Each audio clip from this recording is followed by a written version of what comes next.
আমার একটি লেখা। এভাবে আমি বলি, সত্য পথে জীবন চালাও, মিথ্যা সবই দূর করো। প্রিয় হাজিরিন, এই জন্য বলি, আমরা সত্য ভুলে গেছি। জীবনের প্রত্যেক পদতে পদতে আজ মিথ্যা আর মিথ্যা। সাধারণ কথা বলি, মিথ্যা বলি, হাসতে হাসতে মিথ্যা বলি, উঠতে বসতে মিথ্যা বলি। আবার মিথ্যার একটা যন্ত্রের নাম হলো মোবাইল। কানে নিলেই অহরহ অসংখ্য গণিত মিথ্যা বলছি। আর হাজিরিন, মিথ্যা মানুষকে ধ্বংস করে দেয়। মিথ্যার পরিণতি দুনিয়ার বুকেও খারাপ, মিথ্যার পরিণতি আখিরেও খারাপ। মিথ্যার কারণে জাহান্নামের অনলে জ্বলতে হবে। হাদিস নববীতে এসেছে,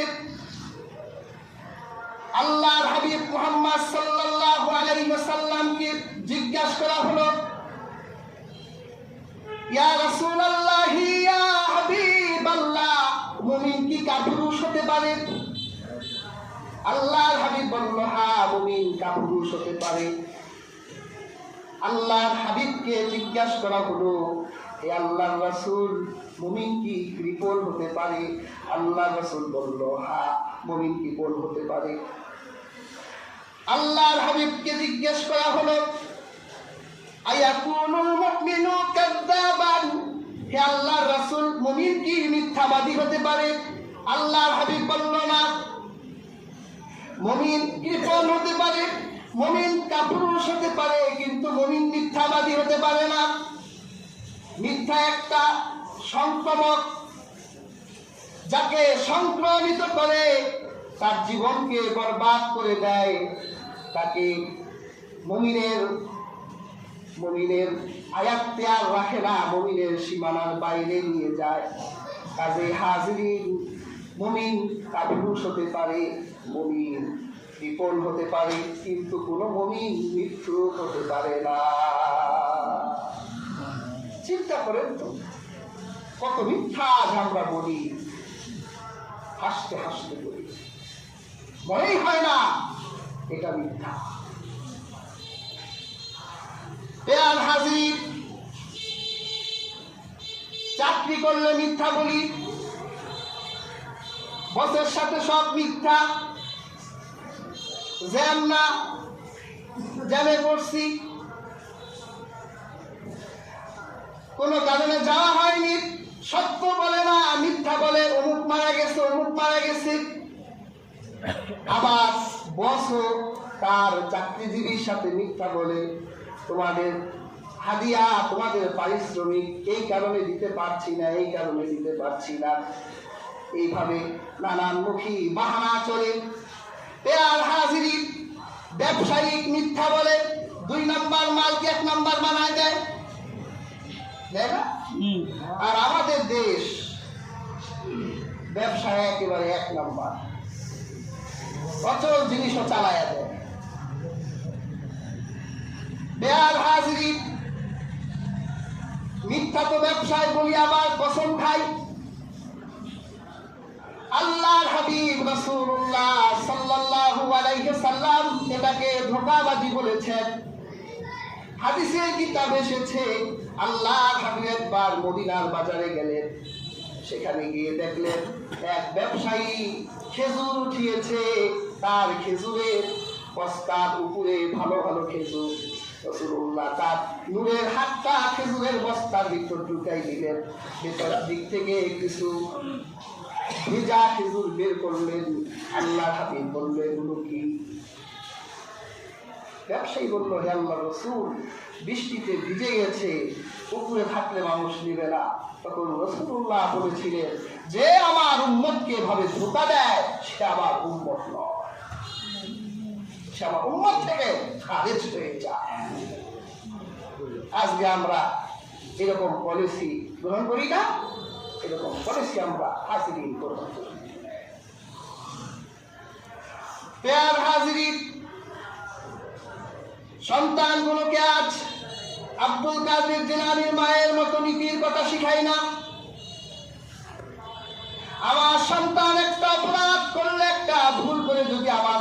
আসে, কারো ব্যাগ থেকে একটা কলম চুরি করে এনেছে,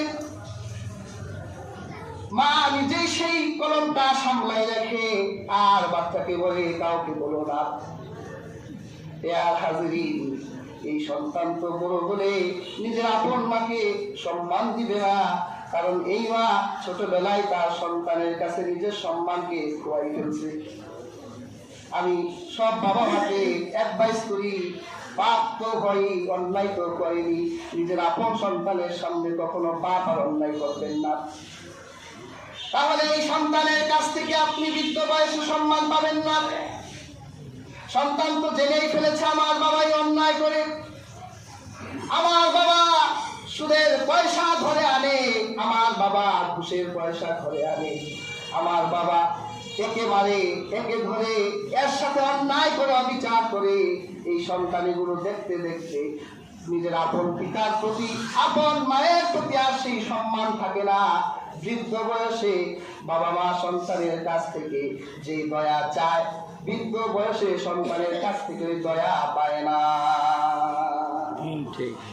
এই জন্য নিজের সন্তানের সাথে বাবা মা ছোট্ট থেকে ছোট্টতর পুত্র অন্যায় যাতে তার সামনে প্রকাশিত না করে, তাহলে সম্মান থাকবে যে না, আমার আব্বাকে ছোটবেলা থেকেই দেখেছি তিনি ভালোই চলেছে, আমার মাকে দেখেছি তিনি ভালোই চলেছে, আমরাও তাদের সাথে অন্যায় করব না।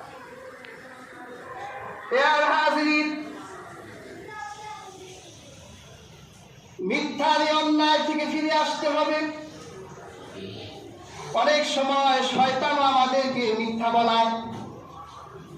হাদিস পাকে এসেছে, যারা মানুষের সামনে কথা বলে, মানুষকে নেতৃত্ব দেয়, যাদের কথা মানুষেরা শুনে, শয়তান তাদের কাছে আসে, আসার পর তাদেরকে মিথ্যা কিছু তথ্য দেয়, এগুলো বলবে, এগুলো বলবে। আর হাজিরিন, বানানো কথা নয়, হাদিস পাকে এসেছে। তখন সেই বক্তারা তাদের মঞ্চে দাঁড়িয়ে যায় আর তারা সেই বক্তব্যগুলো দিতে থাকে, মিথ্যা তথ্য। মানুষেরা যখন তাদের কাছে জানতে চায় আপনি যে তথ্যগুলো দিলেন এগুলো কোথায় পেলেন, তখন বলে আমাকে একজন বলেছে। কে বলেছে? হাদিসে আসছে।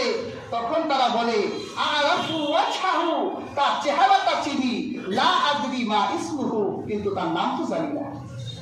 মানে শয়তান এসে তাদেরকে তথ্য দিয়ে যায়, বিভিন্ন আকৃতি ধারণ করে, তুমি আজকে এটা বলো, এটা বলো, এটা হয়, এটা হয়। তখন তারা দাঁড়িয়ে তাই বলতে থাকে। সত্যকে ঘুমেরাম করে দিতে চায়, তাই তো হচ্ছে আজ। সত্যের তথ্য মানুষের কাছে প্রকাশ করতে চায় না, মিথ্যাকে প্রতিষ্ঠা করতে চায়। হাজির, মিথ্যা দিয়ে সত্যকে ঢাকা যায় না। আর যারা মিথ্যার ভিতরে নিজেদের জীবন যাপন করে তাদের পরিণতি খুবই ভয়ঙ্কর। রাসূলুল্লাহর হাদিস দেখলে দেখা যায় রাসূলুল্লাহ তাদের পরিণতির কথাও বলেছে। আল্লাহর হাবিব বলেন মুনাফিকের 3টা খাসলাত, বুখারীর বর্ণনায় 4টা খাসলাত। আল্লাহর হাবিব বলেন এর মধ্যে প্রথমটাই হলো ইযা হাদ্দাসা কাযিবা, যখন সে কথা বলে মিথ্যা বলে, কথা বলে মিথ্যা কথা বলে। দেখেন না, মানুষকে হাসাবার জন্য কত মিথ্যা কথা বলে, আবার তাদের নাম দিয়েছি কৌতুক অভিনেতা। এরা কৌতুক বলে, এদের অবস্থান জানেন কেমন?